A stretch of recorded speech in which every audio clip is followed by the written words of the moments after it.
रिसालपुर में PAF academy असर खान में ग्रेजुएशन परेड हुई। पास आउट होने वाले फजाइया के 136 और सऊदी फजाइया के 20 कैडेट्स ने परेड की।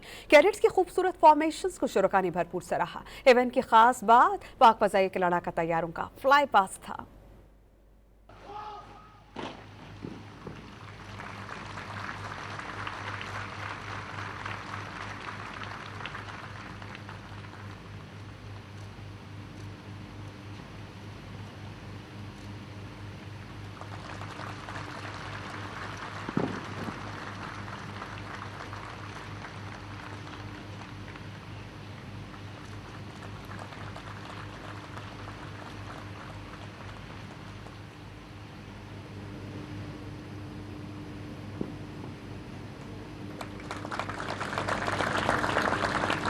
एग्रेसर्स की जानिब से सलामी का एक उम्दा अंदाज,